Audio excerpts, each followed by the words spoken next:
Hello and welcome to our channel Cinescribe. तो दोस्तों आज हम डिस्क्राइब करने जा रहे हैं द वॉचर का एपिसोड 3 जहां गुत्थी और उलझ रही है। हालांकि लेटर भेजने के निशाने पर मिच और मॉरीन अब मर चुके थे, पर और कौन उस घर पे नजर डाले हुए था, पर्ल या जैस्पर या कोई और ही। तो आगे बढ़ते हैं। डीन और डिटेक्टिव दोनों मिलकर एंड्रयू की बात करते हैं और डीन डिटेक्टिव को मीटिंग के बारे में बताता है जहाँ वो उसे बताता है कि एंड्रयू झूठी कहानियां बनाता है। डिटेक्टिव कहती है कि मिच और मो लेटर नहीं भेज सकते हैं। डीन मिच मो की मौत से काफी शॉक था, तो डीन और डिटेक्टिव उस घटना को एज्यूम करते हैं, लेकिन कुछ फायदा नहीं होता। वहीं डीन चैम्बरलैंड के बारे में जानकारी लेता है तो डिटेक्टिव बताती है कि वो बहुत आलसी ऑफिसर है। जेस्पर विंस्लो ने अपनी पूरी जिंदगी यहीं बिताई थी अपनी माँ बाप और बहन के साथ, और वो फिर हाई स्कूल के बाद पास में ग्रोसरीज का काम करता था और वो 23 साल तक वहाँ जाता रहा।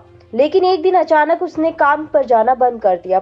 बस उसी मंथ से जेस्पर की फैमिली किसी हेल्थ सेंटर को पैसा ट्रांसफर करती है। अगले 10 साल तक वो पेमेंट जाती रही। दरअसल जेस्पर ने बोलना ही बंद कर दिया था। पर ऐसा क्या हुआ था जेस्पर के साथ? इधर कैरन नोरा को उसकी पर्सनल लाइफ पर उन लेटर्स का इम्पैक्ट बताती है कि नोरा अपने हस्बैंड डीन से अलग हो रही है, तो वो नोरा को एक मकान दिखाती है, पर नोरा घर बदलने के फेवर में नहीं होती। डीन घर आता है तो उसे एक अनजान आदमी फ्रिज से कुछ लेते हुए दिखाई देता है। वो अपना नाम जॉन बताता है और खुद को बिल्डिंग इंस्पेक्टर बोलता है, पर वो डीन को थोड़ा वियर्ड लगता है। वो ऐतिहासिक घटनाओं पर बातें करता है, कुछ अजीबोगरीब, और साथ ही वो एली में काफी इंटरेस्टेड दिखता है। और वो डीन को बताता है कि एली और अलार्म सिस्टम वाले बंदे डकोटा के बीच उसने नजदीकियां बढ़ते देखा है, और वो डीन को सिर्फ इसलिए ये सब बताता है क्योंकि उसकी खुद की एक बेटी है, इसलिए वो उसे आगाह कर रहा था। इतना कहकर वो चले जाता है। जॉन डीन को जाते जाते लूथरन चर्च जाने को कहता है। अब डीन शिकायत करता है बिल्डिंग इंस्पेक्टर को लेकर, लेकिन एक आदमी बताता है कि यहाँ इस नाम का कोई इंस्पेक्टर ही नहीं है। वहीं दूसरी तरफ नोरा अपनी और डीन की सेक्स लाइफ को लेकर काफी परेशान थी, इसलिए वो डीन के साथ क्लोजनेस बढ़ाती है। बट हर टाइम डीन के दिमाग में लॉक, सिक्योरिटी और अलार्म्स की फिक्र रहती थी, जिससे चिढ़ के नोरा वापस बच्चों के साथ मोटेल चली जाती है। वहीं डकोटा के रिलेशनशिप के बारे में जान के डीन एली से कंफर्म करता है, जिससे दोनों बाप बेटी के बीच बहस हो जाती है। अब डीन का ऑफिस में मन नहीं लगता, तभी डिटेक्टिव थियोडोरा का उसे फोन आता है कि उसे एक इम्पोर्टेंट इन्फॉर्मेशन मिली है और वो उसे मिलने के लिए बुलाती है। डीन उससे मिलने जाता है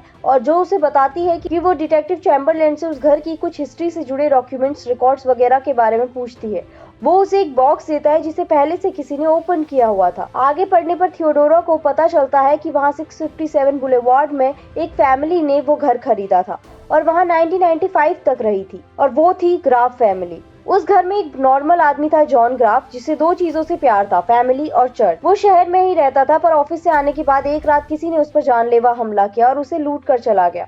पर जॉन की माँ बहुत अमीर थी, तो वो जॉन को शहर से बाहर जाने को कहती है, यहाँ तक कि उसके लिए नया घर खरीदने की भी जिम्मेदारी लेती है। और 657 बुलेवार्ड में जॉन की एक फैमिली हो गई थी, जहाँ उसका एक बेटा डेल जो टॉपर था और एथलीट भी। उसकी एक बड़ी बेटी थी पैट ग्राफ, जो 17 साल की थी बट बहुत ज्यादा बिगड़ी हुई थी, जिसकी फिक्र जॉन को हमेशा लगी रहती। जॉन की वाइफ हेलेन हमेशा जॉन को नीचा दिखाने की कोशिश करती और शराब के नशे में धुत रहती। जॉन की माँ भी उन्हीं के साथ रहती थी। इधर जॉन को एक दिन उसका बॉस काम से निकाल देता है। जॉन बहुत रोया था, फूट फूट कर। अकाउंटेंट होने की वजह से वो घर का और अपनी मॉम का फाइनेंस संभालता था। उसने जॉब से निकाले जाने की बात घर पर किसी को नहीं बताई, और रोज सुबह वो ऑफिस जाने का दिखावा तो करता और अपनी माँ के अकाउंट से थोड़ा थोड़ा करके पैसा भी निकालता, जिससे किसी को पता न चले। और ऐसा ही चलता रहा। एक दिन वो शाम को वापस आता है और मेल चेक करता है, तभी वहाँ होता है एक लेटर जिसमें उसकी बेटी के बारे में लिखा था और उसकी जॉब ना होने का सीक्रेट भी। और वो लेटर्स घर पर आते रहते थे, लेकिन जॉन को पता ही नहीं चलता कि कौन उन्हें भेज रहा है, और वो इस बारे में किसी को नहीं बताता। एक रात हैलोवीन के दिन उसे फिर लेटर आता है। वो जैसे ही घर में घुसता है, देखता है उसकी बेटी अपने दोस्तों के साथ पार्टी कर रही होती है। वो गुस्से में बोल देता है कि उन पर कोई नजर रख रहा था। अब जॉन काफी अकेला पड़ गया था। बार बार उस लेटर में वॉचर उससे घर के लिए खून का चढ़ावा मांगता था, और जो वो चाहता है उसे देने का वॉचर वादा करता। जॉन घर जाता है और अपनी फैमिली को मरने के लिए तैयार रहने को कहता है, और वो बनाता है प्लान। वो बच्चों की स्कूल में छुट्टी की परमिशन ले लेता है और घर के हर एक जगह और एल्बम से अपनी तस्वीर हटा देता है जहाँ हेलेन आती है, और फिर उसे ह्यूमिलेट करने लगती है। और इतने में जॉन उसे गोली मार देता। फिर वो अपनी माँ के रूम में जाता है और उसे भी गोली मार देता है। फिर उसकी बेटी पैट घर आती है और वो उसे भी मार देता है। फिर वो अपने बेटे का बास्केटबॉल गेम देखने जाता है और उसे पिक करके घर लाता है और उसे भी शूट कर देता है। फिर वो घर की सारी लाइट्स ऑन करता है और इंटरकॉम में जोर से म्यूजिक चलाता है, ट्वाइलाइट ऑफ गॉड करके,